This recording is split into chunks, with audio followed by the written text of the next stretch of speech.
The silence was the first thing I noticed. An eerie, unnatural silence, the kind that settles in when a house is too empty, too still. My relatives had left early that morning, their laughter and hurried footsteps echoing through the halls as they packed their bags and loaded up the car. The annual family vacation, one I had conveniently excused myself from this year, had officially begun. And I was alone. I stood in the center of the living room, surveying the space that now belonged entirely to me. The furniture sat untouched, the framed family photos grinned at me from the walls, and the faint smell of my aunt's perfume still lingered in the air. They had trusted me to look after the house, to water the plants, feed the fish, and ensure that nothing went awry in their absence. I smiled to myself. They had no idea what I had planned. With the house finally mine, I took a deep breath, letting the silence settle around me. It was a strange feeling, this much space, this much freedom.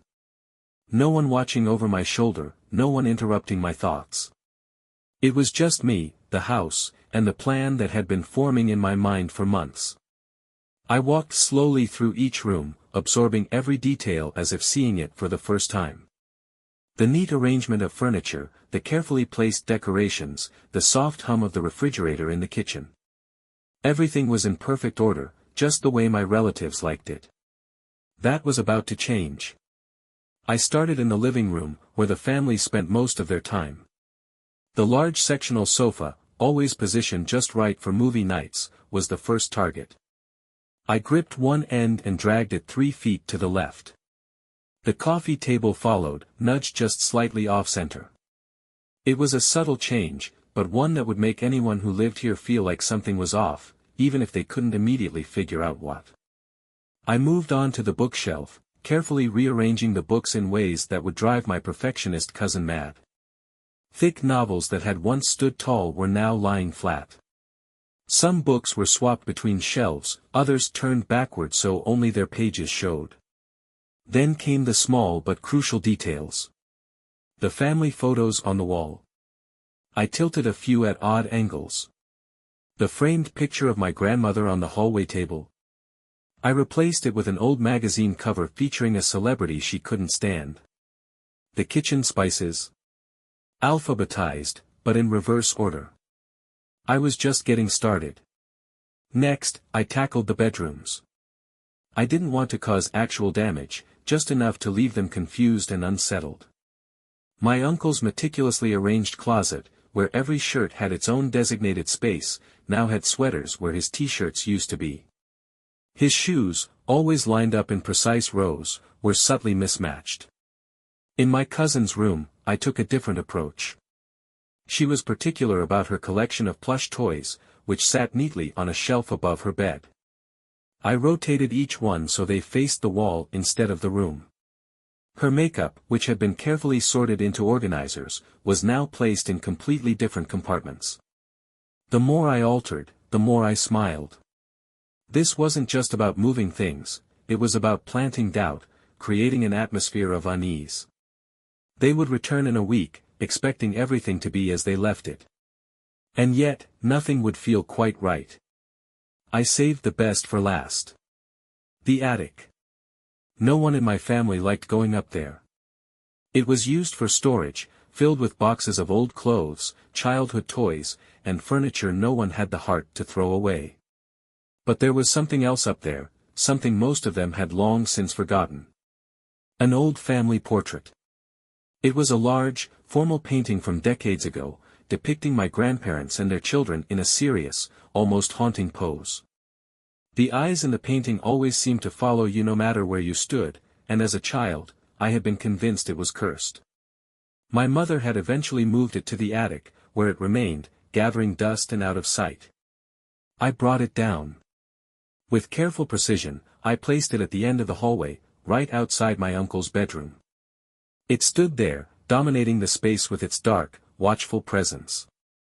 It wasn't just the portrait itself, it was the idea of it suddenly being there, greeting them after years of being hidden away. By the time I was finished, I stood in the center of the house once more, taking in my work. It was still their home.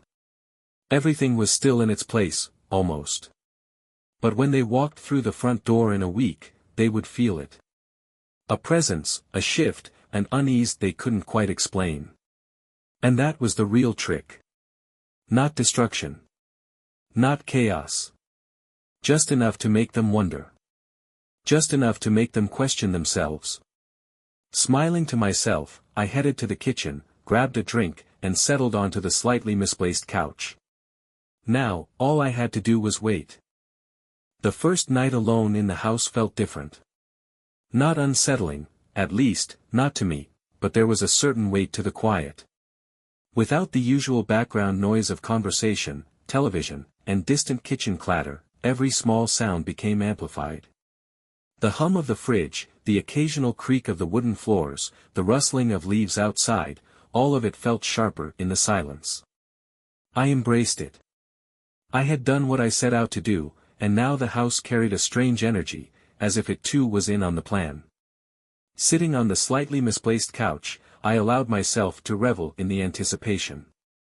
My family wouldn't be back for several days, but I already imagined their reactions. Would they notice the little changes immediately? Or would it be a slow, creeping realization? Would my uncle sense something strange when he stepped into his room and found his shoes just a little wrong? Would my cousin feel uneasy seeing her stuffed animals facing the wall instead of her? Would they remember the portrait from the attic? Or would it take them a few nights to register its watchful presence at the end of the hall? I exhaled, closing my eyes, letting the thoughts play in my mind. Then I heard it. A faint noise. A soft, almost imperceptible shuffling sound coming from upstairs. I sat up, my body tensing instinctively. I wasn't afraid, after all, I was alone, but for a brief moment, my mind flickered back to childhood memories of this house. The stories my uncle used to tell about the attic, about how things shifted on their own up there. How sometimes, late at night, footsteps could be heard when no one was awake.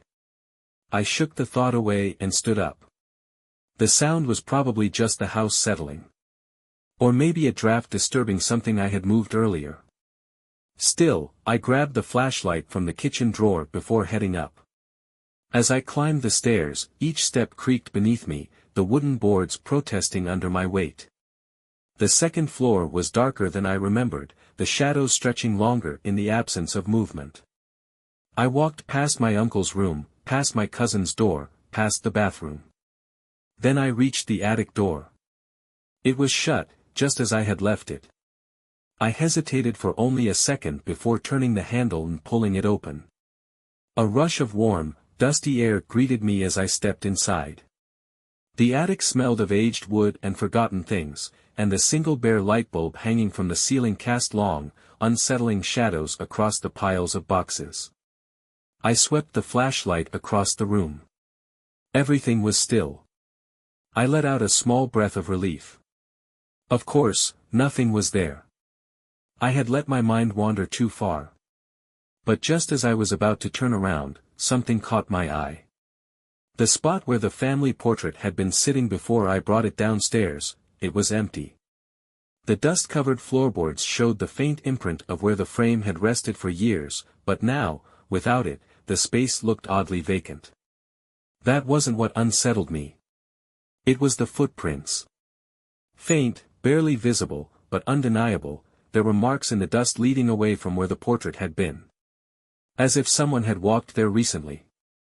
I felt a slow, cold sensation creep up my spine. I had been the only one in the attic today. And yet, these footprints, they weren't mine. I stood there for a long time, my flashlight beam steady but my thoughts racing. The footprints in the dust weren't deep, but they were there, clear enough to see, leading away from where the portrait had rested for years. I wanted to rationalize it. Maybe I had made them earlier without realizing it. Maybe shifting the portrait had disturbed the dust in a way that looked like footprints.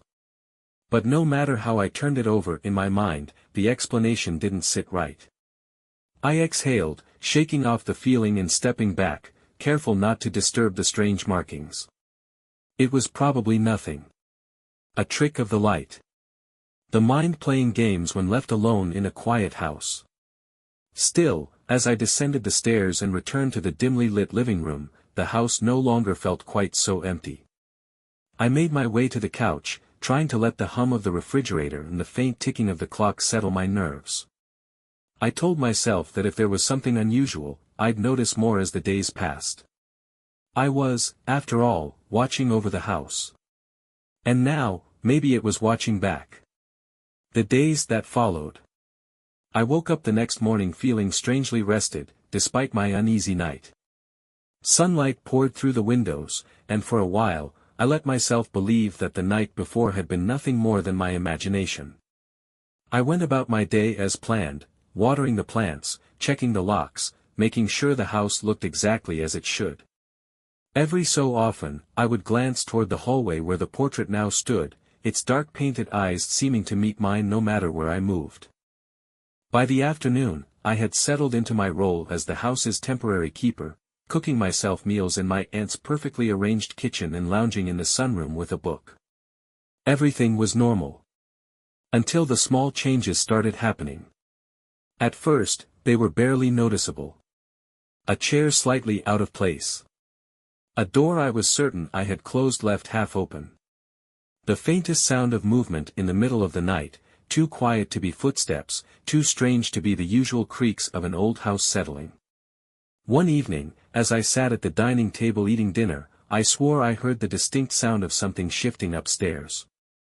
A dragging sound, like fabric being pulled across the floor. I froze, my fork halfway to my mouth, listening. Then, nothing. A part of me wanted to go check. But another part of me, the part that remembered the footprints in the attic, told me not to. Instead, I waited. I let the house do whatever it was doing, and I simply listened.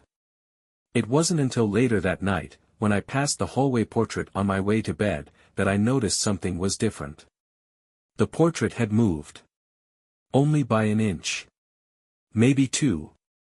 But I knew exactly where I had placed it.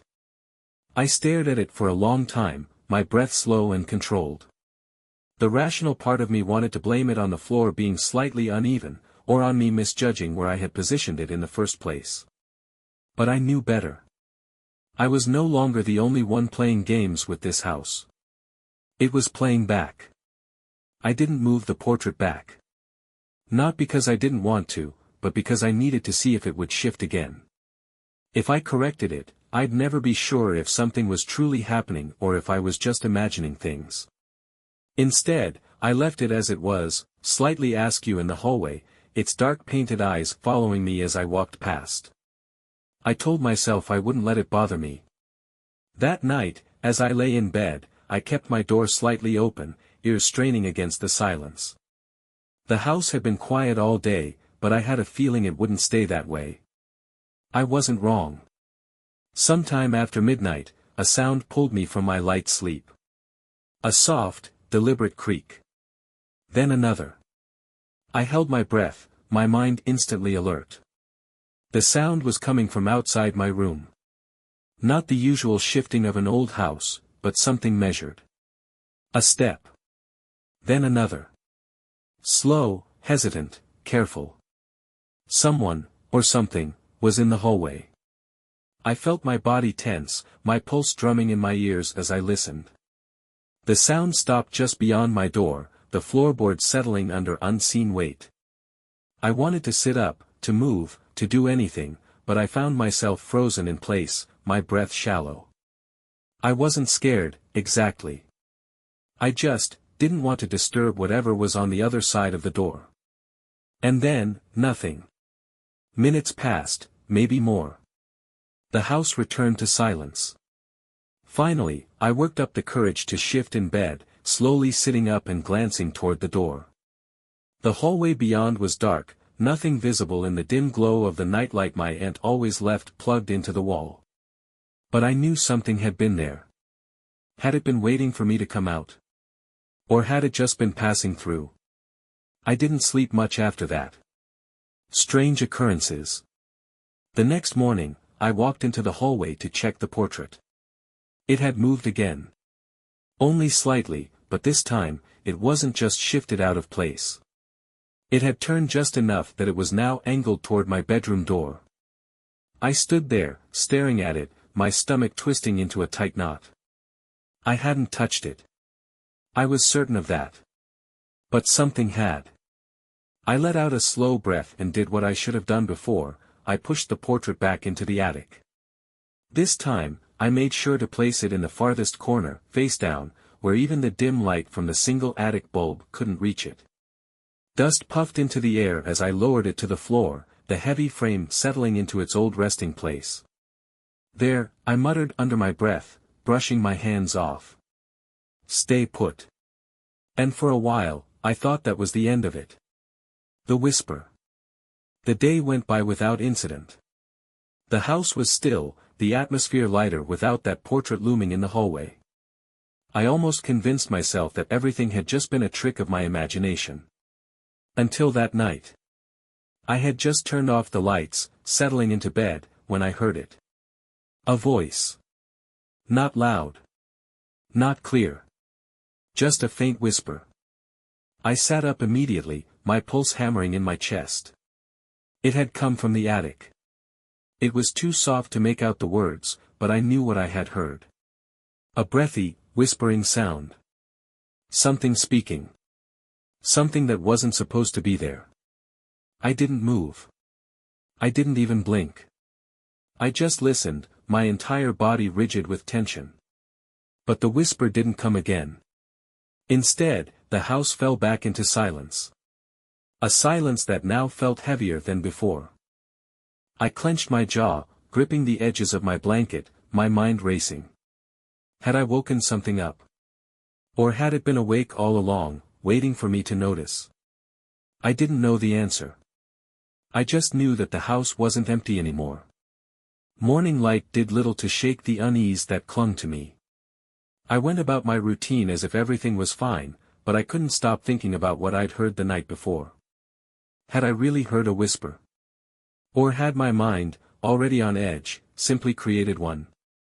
I kept telling myself it was the latter. That it was just a trick of the house settling, or my own overactive imagination. But deep down, I knew better.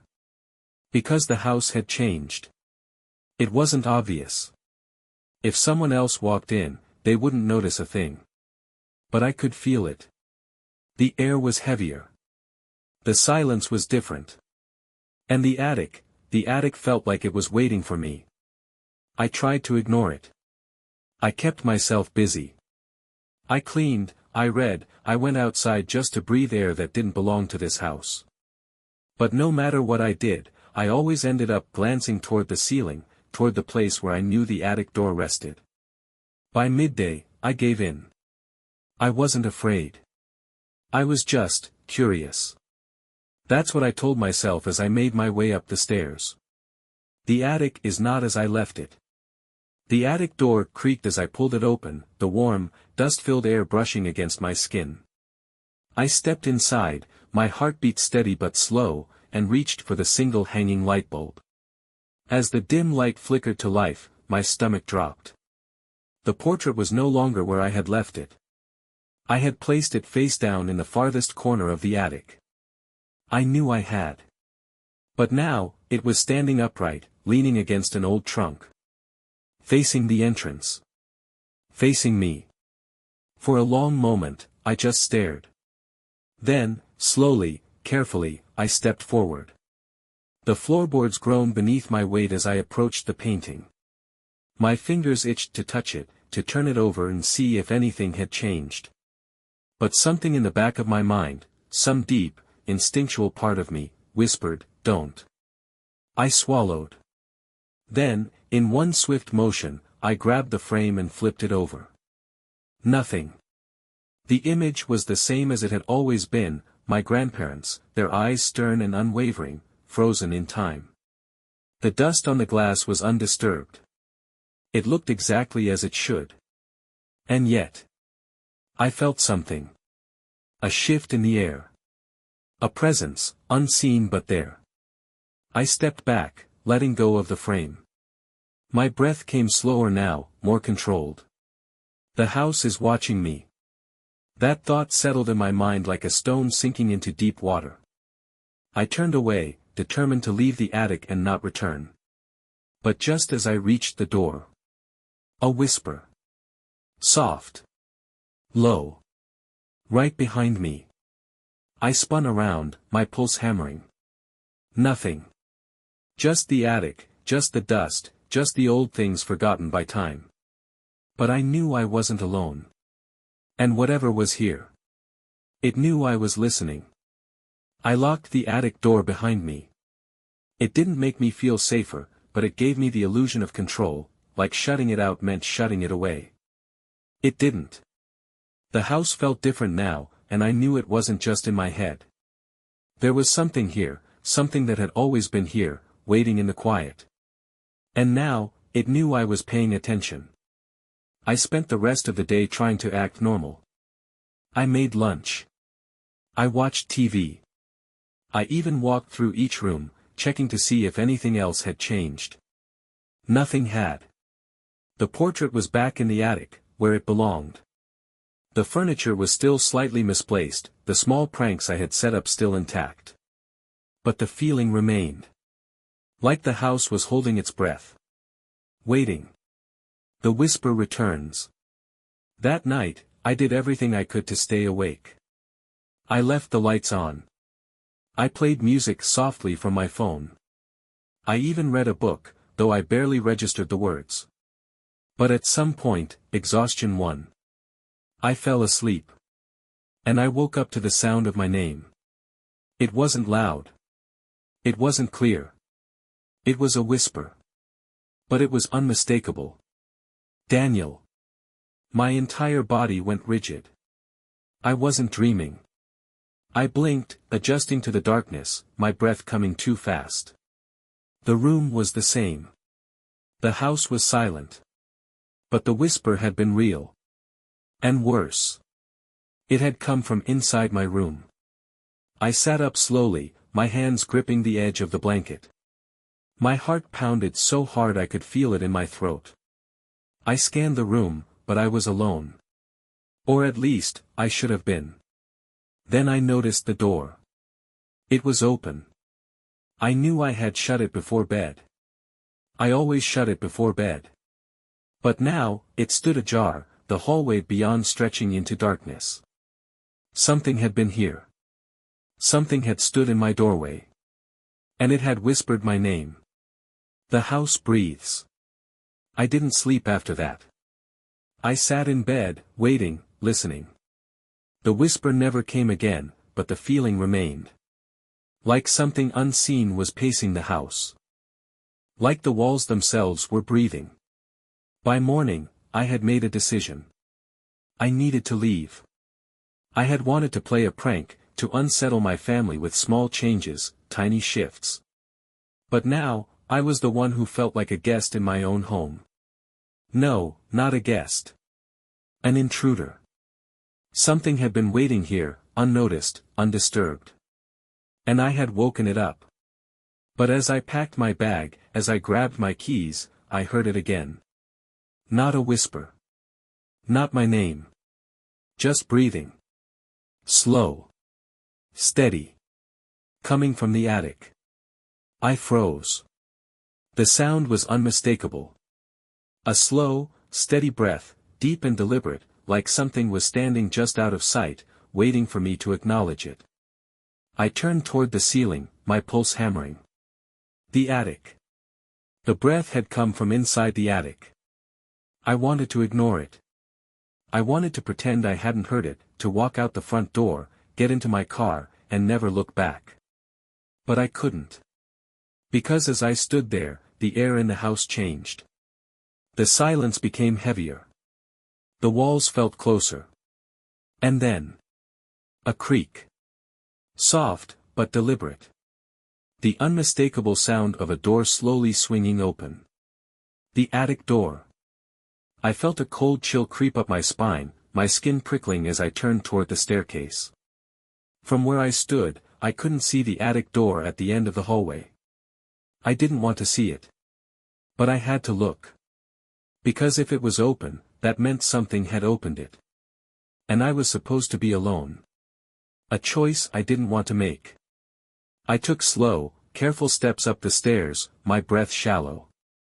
The air was warmer here, heavier, like the attic was exhaling its dust-filled secrets into the rest of the house. As I reached the top, my eyes landed on the attic door. It was open. Just a few inches, but wide enough to see the dark void beyond. Wide enough for something to be looking back at me. I swallowed hard. I could walk away. I could turn around, leave the house, and pretend none of this had happened. But I knew, deep down, that the house wouldn't let me. I had disturbed something. And now, it was waiting for me to come closer. I stepped forward. The attic door let out the softest creak, almost like it was reacting to me, like it was welcoming me.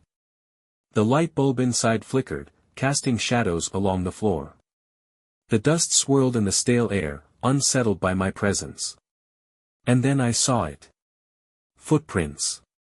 Fresh ones, trailing across the dusty floor. Not mine. Not from before. New ones.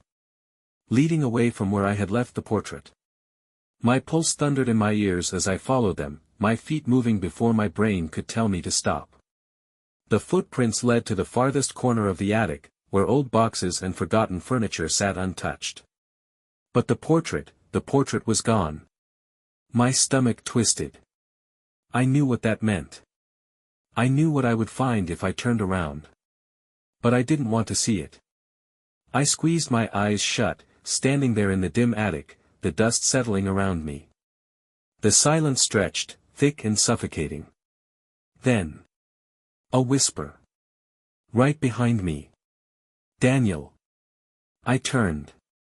And the portrait was there, standing upright just inside the attic door. Facing me. Waiting. My breath caught in my throat. The portrait hadn't been there when I entered the attic. I knew that. I had walked past that exact spot moments ago. It had been empty. And yet, there it was, standing just inside the attic doorway, facing me. As if it had been waiting. As if it had moved itself. I took a slow step back, my pulse hammering in my ears. The air felt different now, heavier, charged with something I couldn't name. And then, the whisper came again. Daniel. Soft. Faint. But closer this time. Too close. The air behind me shifted, as if something had just moved. I spun around. Nothing. Just shadows. Just dust. But I could feel it. The house wasn't just a house anymore. It was something else. Something alive. Something that knew me. Knew my name. Knew I had been playing games. And now, it was playing back. I turned back to the portrait, my stomach twisting. Its painted eyes watched me.